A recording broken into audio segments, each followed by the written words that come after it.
2025 is filled with a bunch of great movies coming out, but we also have a lot of great shows that I do not want to forget about. So here are my top 10 most anticipated shows of 2025.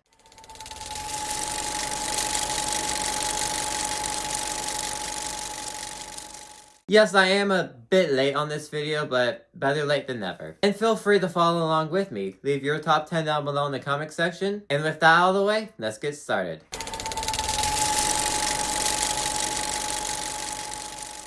Now for me, when I first watched the first season of Andor, I wasn't the biggest fan of it. It didn't really feel like Star Wars to me. But when we did get to that prison break arc, I guess is what you would call it, the show interests me. So later down the line, I decided to rewatch the show, and it lived up. I still say the show is overrated. I did enjoy it a lot more than my first time watching it. So my curiosity for what season 2 would be has peaked a bit more. I still don't really know a direction that they would take the show, but since I enjoyed season 1, I assume season 2 will continue that trend as well. And if it's anything like the prison arc, season 2 is going to be something good. Like I said, I still do think Andor season 1 is overrated. Some people claim it as like the best of TV. I'm not there. I enjoyed it, didn't love it, and I'm curious to see what season 2 brings us.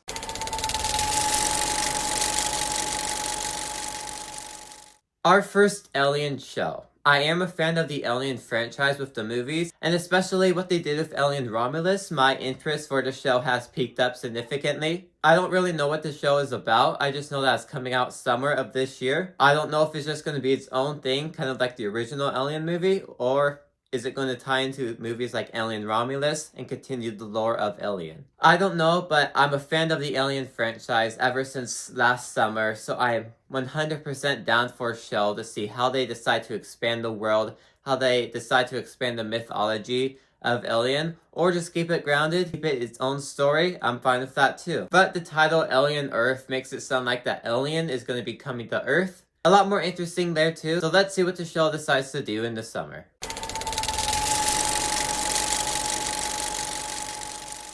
Okay, now call me crazy, because I know a lot of people on the internet are not looking forward to Marvel Zombies whatsoever. But for me, I've been excited for this show ever since they announced it. The What If episode of Marvel Zombies was my favorite episode now of the entire show.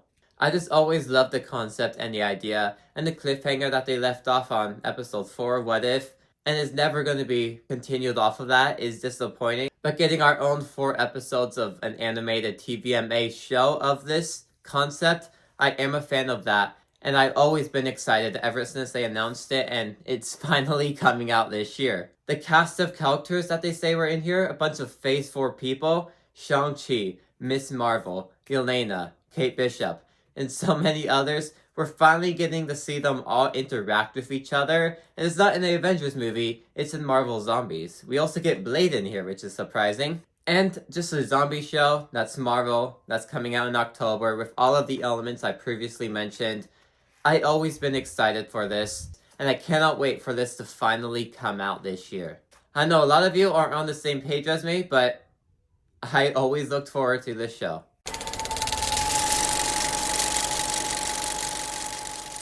Now It is that horror franchise that I loved because it was one of the first horror movies I ever watched, so it has a special place for me just for that reason alone. And what we know about the show so far is piquing my interest. We know that every season that they're planning on making for the show is going to go back in time because Pennywise comes back every 27 years. And what we learned about the mythology of Pennywise in the first movie, in the library sequence, that area, when he's looking through the books and learning about the history of Derry, that Pennywise was always the reason behind that. And this show is going to basically explore everything that we saw in that scene, and we're going to see it all play out in this show. I'm a fan of the It movies, so seeing Pennywise back is something I'm looking forward to, and it's an original concept. It's not going to be a book Stephen King wrote. It's going to be its own spin-off to that and its own story, so I get to see a whole new story play out with Pennywise. New cast of characters, new time period, I'm down for it.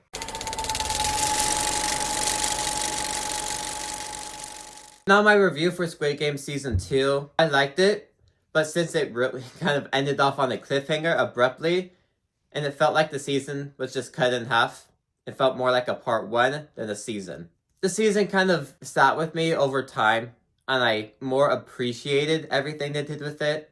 And if I were to review the show right now, I would give it a significantly higher rating than what I gave it back in December. But my excitement for Season 3 has always stayed. Everything they set up in Season 2, I'm curious to see where the story decides to go next, and see what does player 456 and the frontman decide to do, and where does the story go? How Squid Games wrap up its final season. Just every loose thread that was in Season 2, I'm curious to see where they decide to go. Up until Squid Game Season 3 release, we're just going to be theorizing and anticipating for Season 3 to come out. I was a fan of Season 1. Season 2 aged with me pretty well that I became a fan of it over time. So I'm expecting Season 3 to have the same impact and be another satisfying season in the show and finish off the show on a high note.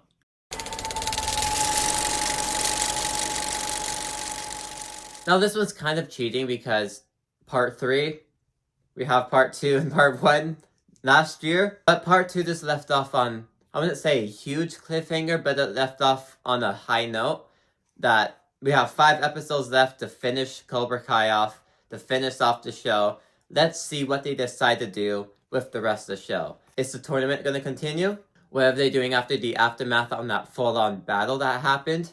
Now, at the time of recording this, we haven't gotten the trailer yet, and I'm assuming the trailer has to be coming soon because part 3 is less than a month away, which is crazy to think about that in less than a month, Cobra Kai will be over. But I love the series, I love the Cobra Kai show, so I'm curious again to see how do they decide to wrap up the show. What will these final 5 episodes bring? Although Season 6 is kind of pointless because Season 5 kind of ended Cobra Kai, Part 2 was such a high note with all the games and karate tournaments that they're doing right there that I'm just curious to see where all these plot points that were introduced in Part 2, where will they all land?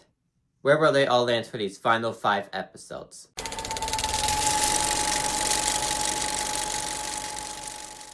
The Last of Us Season 2. Now, at the time of recording this, I haven't played the second game yet, but seriously, right after recording this, I'm probably gonna hop on it tonight. Now, I'm aware of the flaws for the second game, and I'm curious to see where those certain storylines go with the second game of what I heard for certain storylines I was spoiled for. I'm curious to see more of the context behind the scenes, and I'm curious to see how the game sits with me. It's pretty mixed online, but Season 1 of The Last of Us was a good adaptation of the first game. Now, if you ask me, the first game of Last of Us is one of the best video games I've ever played. And just the hype of that, the show never really matched. The show was trying not to be a copy and paste of the video game, but also trying to keep the same thing. Because we have some scenes in the show that is exactly word for word, frame for frame, exactly what the game brought us. But there's also scenes like Episode 3, which is a complete romance story, and turns out to be the best episode of the show. So we have changes like that the show's not afraid to change a few things around. So although Season 1 didn't really match my same anticipation and expectations that the original game brought, it was still a good adaptation at least. Although I have problems with it compared to what the video game was. So I can't really compare to Season 2 and the video game right now because like I just said, I never played the game yet. So I'm curious to see how they will adapt the controversial storylines. It's hard to say without playing the game right now. I'm sure by the time this video is up, I would have at least played the first 2 hours of the game. But since Season 1 was such a good season of television and a great adaptation, I'm expecting the same thing from Season 2, but we'll see over time.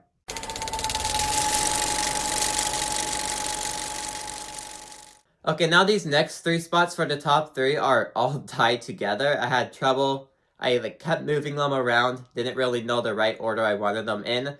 Right now, I think the order I have is the best for right now. But tomorrow, this order could completely change. And the day after that, I could go back to the same order it is now. So it all depends on my mood. But currently, right now, this is what I'm feeling for my top 3 most anticipated shows of 2025. So after the first few episodes of Creature Commandos came out, there was a lot of references to Peacemaker and I haven't seen Peacemaker, so I decided to go watch Peacemaker Season 1 before continuing on Creature Commandos, since it was now canon to the universe. And the great thing about Peacemaker Season 1 is that it actually feels like a TV show.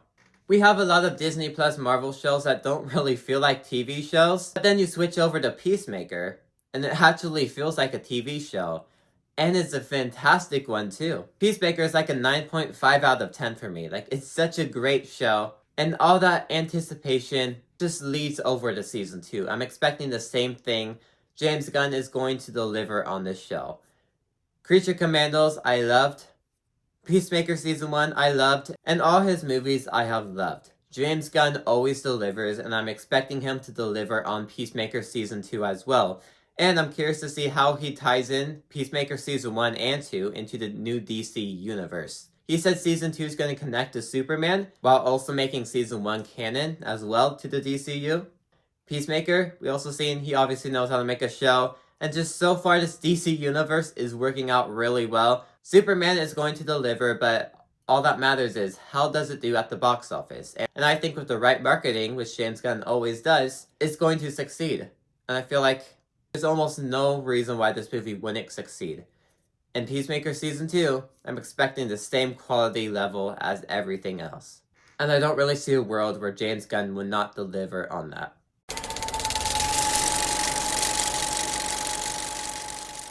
Now, we recently got a trailer for Daredevil Born Again. Well, technically we got a trailer back for Comic-Con, which I saw that leaked trailer a while ago, but a while later, we finally got the trailer released to the public. And both trailers just show that Daredevil is back in the MCU, and we're keeping the same tone as that Netflix stuff. That's exactly what both trailers have shown, and I'm just glad that Daredevil is back like that. I'm glad we're keeping the same tone, and I'm glad we're finally back with these characters. We get Daredevil, we get Kingpin, or Fisk, we also get the Punisher. It's just glad to see all these characters finally unite back on the screen again. And I'm worried for the first 30 minutes of episode 1 for a certain plot point that they originally kept in the script, and looking at the trailer footage, seems like they're going to be keeping that same plot point, and I'm worried for a certain character's death in here. But just the hype is real for this season. We're all waiting for Daredevil to return, and we're finally getting the return of him.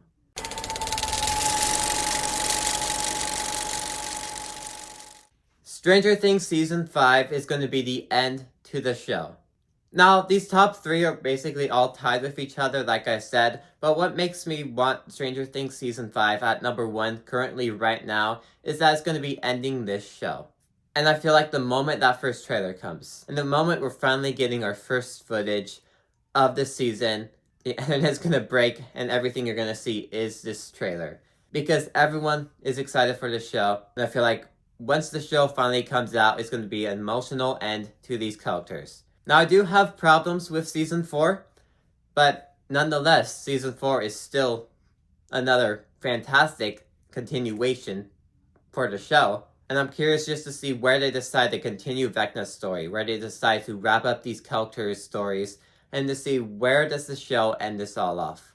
How does the show decide to end everything that's set up before? And will it be a great ending? But just how they decide to do it is what's exciting. All the seasons of Stranger Things are all good. So just the question is, will Season 5 top all those seasons? It can, and it's very possible. But with that, those are my top 10 most anticipated shows of 2025. Thanks for watching. If you liked this video, maybe leave those on the side when it suits you too. Like, subscribe, and see you guys next time. Goodbye.